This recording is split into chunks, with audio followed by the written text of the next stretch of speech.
nerds, what's up? Today I thought it would be really fun to talk about some very important books that I've read throughout my entire life. I only pretty much talk about adult fantasy on here, so I haven't got to talk about some of my favorites from my youth. Now I will say, this isn't a video of just like my favorite books of all time or my favorite childhood books. I specifically wanted to choose books that changed my brain, or books that I felt really were a pivotal moment in the way I thought about reading or books, or influenced me largely in some way. So this actually won't include some of my favorite books from when I was younger, but just those like really pivotal ones. One of the other requirements I had for this video is I wanted it to be books that I had read a long enough time ago to recognize the importance they had in my life. So the latest book I read in this list is something I read more than a decade ago. You've probably heard of most of them, although there are a couple in here that I think maybe not a single one of you will have ever heard of. So let's get into it. I'm doing these roughly in age order. So the first book I have, and the one that I would be shocked if any of you guys have read, is Lost Magic by Berthe Amoss? I don't know. So this book is really interesting. I think I read this when I was about 8 years old, and it was a book I randomly picked up off the shelf in my local library. And I fell in love with it, and I remember distinctly like giving it back, and then I'd go to the library and see it on the shelf, and I'd take it again. And I would just take it almost every time I went to the library. I loved this book. It's the first book I really remember reading over and over and over again, if we don't count like little kid books, picture books. This copy I actually tracked down a few years ago to reread because I remembered this book, but couldn't remember the author, couldn't remember much about it. I went actually after years and years of not visiting my local library with my son when he was really little, and I looked on the shelves for that book. I was like, I wonder if it's still there, and I couldn't find it. So then I Googled it, realized that the library didn't have it anymore, and that it was out of print. So I bought this from thrift books. I tracked it down. It was kind of hard to track down. I think this is a book forgotten in time. And so I reread it a couple years ago. It's a weird book. It's about the plague. I mean, it's a fantasy book, so it's about a witch, and the little girl gets exchanged with a changeling, and the plague is there. She gets the plague. They think she dies. The ending is kind of sad. It's a very dark book, and it just captured me as a kid. I'm not sure why, but yeah, this is the book that I just specifically remember checking out multiple times, and it's kind of one of my earliest memories of attaching myself to fantasy. And so I'll always just really have a special place in my heart for this book. I should give it to my son.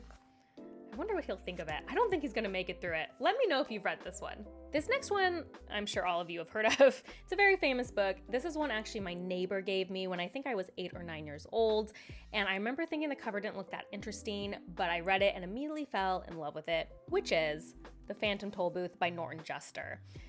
This book is still famous for a reason. I recently also read it to my kid who loved it just as much as I did. This is actually my original copy. You can see it's very well loved. Like pages almost falling out. The words, the way language was used in this book was the first time I'd ever seen language used that way. And I remember specifically I read it I think 3 times in a row.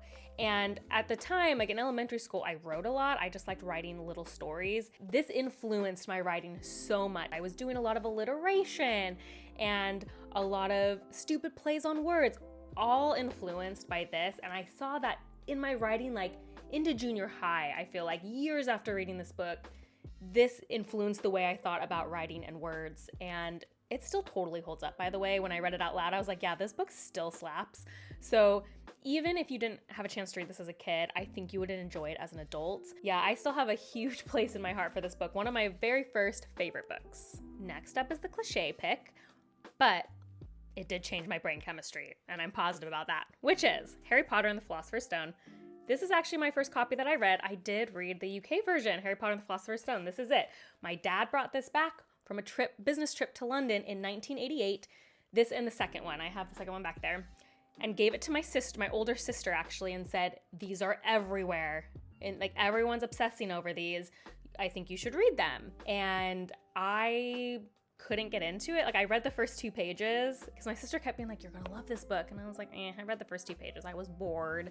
This is a fun story that my parents like to tell all the time because we were at Powell's Books in Portland and one of the employees there was just chatting with me because they're like, oh, I can tell you love books. What have you read? And I would tell them all the stuff I'd love. And he's like, well, obviously you've read Harry Potter. And I was like, no, it was boring. And this kid, who I'm pretty sure looking back now was a teenager, but I was like 9 or 10. He was like, you're such a loser. How have you not read Harry Potter? Everyone's read Harry Potter. And I was so angry that this random person called me a loser that I went home and read the whole thing.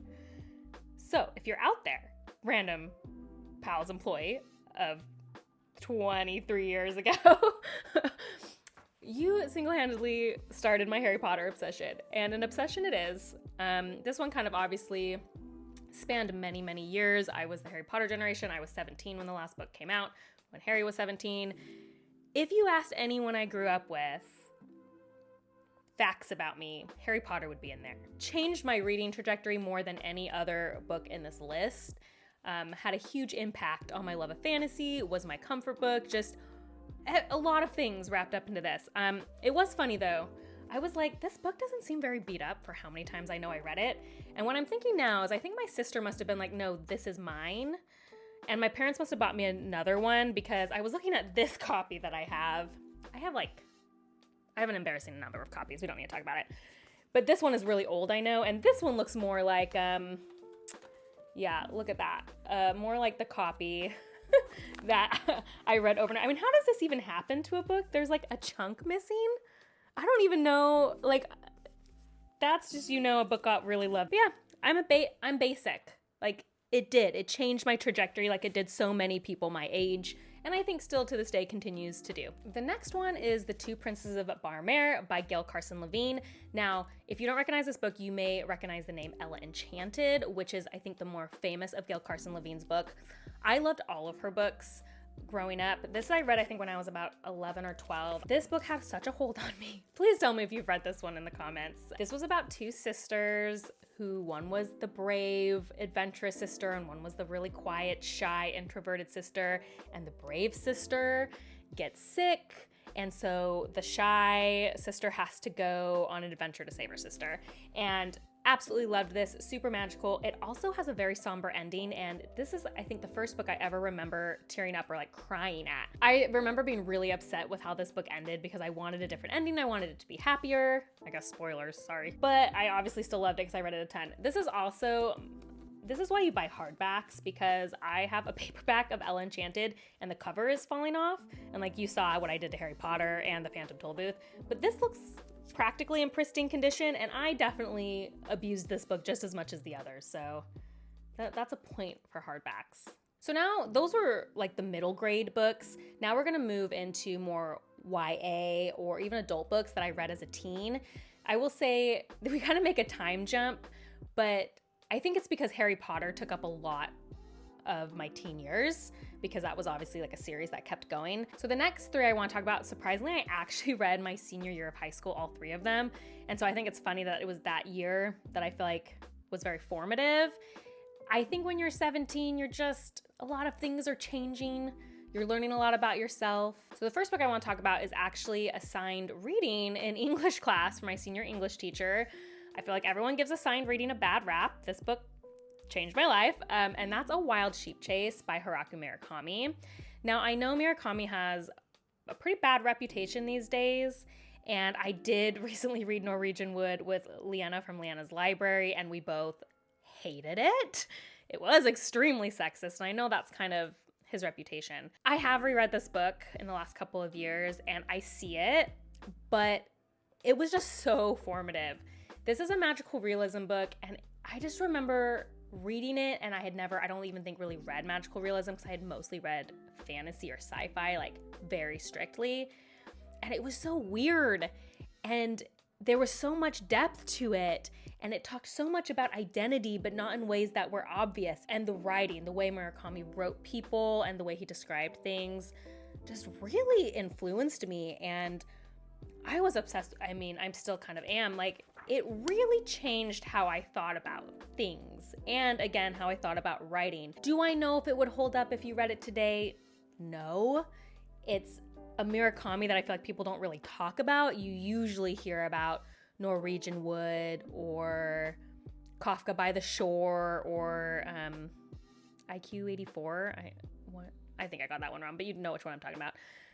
This one you just like don't really hear about, but this is the one that means the most to me. So I'd be really interested if you've read this Murakami, what you thought about it. But yeah, it definitely goes on this list. Just to keep it going, the next one was actually assigned by that same senior English teacher. It was a short story by Ernest Hemingway called Hills Like White Elephants. He did a whole section on short stories, but it wasn't until this short story that I will pinpoint this as the short story I read that went, I should read short stories. I went actually and bought a Murakami short story collection after that. I went and sought out short story collections simply because The Hills Like White Elephants fascinated me so much. It was, again, another story that had multiple levels. And I think this was I was finally being exposed to a lot of novels that had different levels in a way that interested me. I think sometimes in English, I know the stereotype is, they're taking so much meaning out of these books. Sometimes the curtains are red or whatever. I don't think I'd really experienced that, or if I had, it wasn't in books that interested me enough to feel like I cared.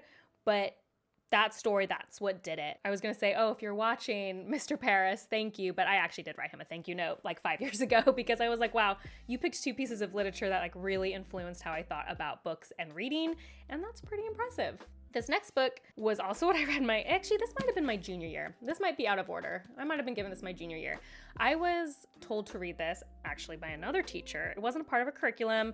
This was my journalism teacher who I had for all 4 years because, nerd alert, I was on the school paper, I was editor-in-chief, Are we surprised? This teacher told me to read this book, which is Special Topics in Calamity Physics. This is the only book on this list that actually isn't fantasy. It's just plain fiction. And she told me to read this book because it was full of literary references and she thought I would really like it. It's a fiction book about a girl in high school, and all of the chapters are references to famous works. Like the first one's Othello, there's Wuthering Heights, The Woman in White, Brave New World.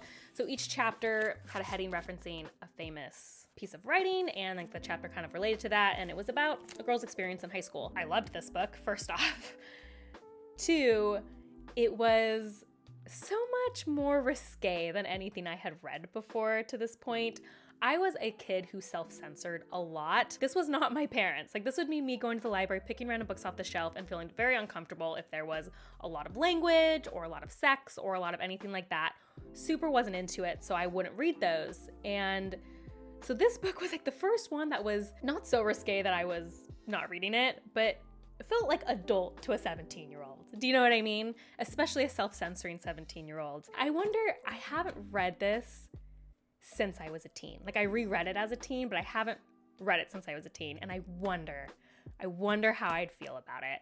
Because looking back, I'm it was about the moodiness of being a teenager and about the relationships, and it just really spoke to me. It's the reason I still have it. Again, this was the copy I had in high school, one of the books that I kept. This is the other one I think that I feel like no one's ever heard of. I've never heard about this book talked about. I'd love to know if you've read it. I think I maybe should reread it. I'm looking at this, I'm maybe I'll just take a gander and see if it was my really dramatic teen years. But yeah, that has to go on the list. And finally, we're getting to my last book, number 8 on the list. I read it when I was 21, maybe 22, and that will be a book that I have talked a lot about actually on this channel in different forms, but Eye of the World by Robert Jordan. Yes, The Wheel of Time. This is the first adult fantasy that I read.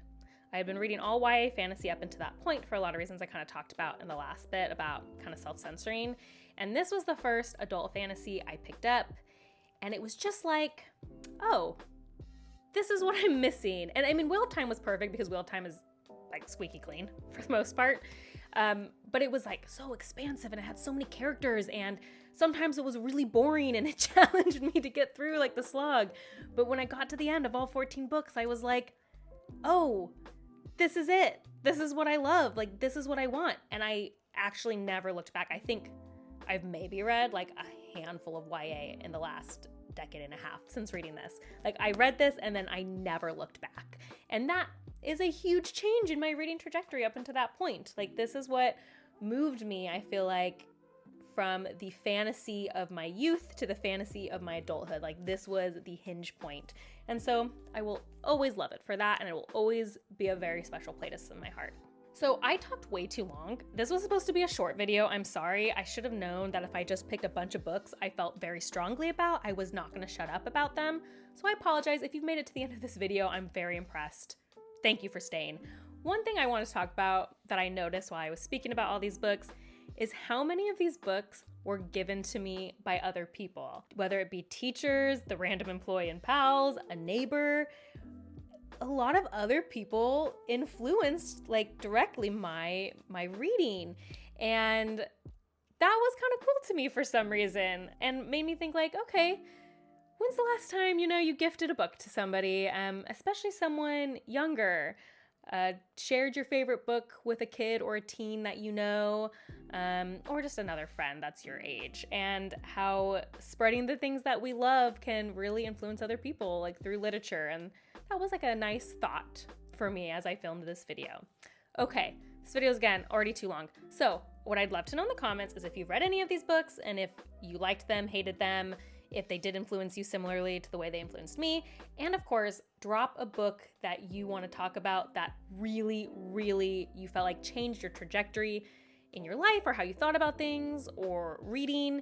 And yeah, let me know, because I think that will be a very fun discussion and maybe some good recommendations. As always, if you like these kind of videos, please like and subscribe. That is the best way to support me. If you want to see what I'm currently reading as well as other nerdy rants, you can check me out on Instagram at bookborn.reviews. I'll see you next time. Bye.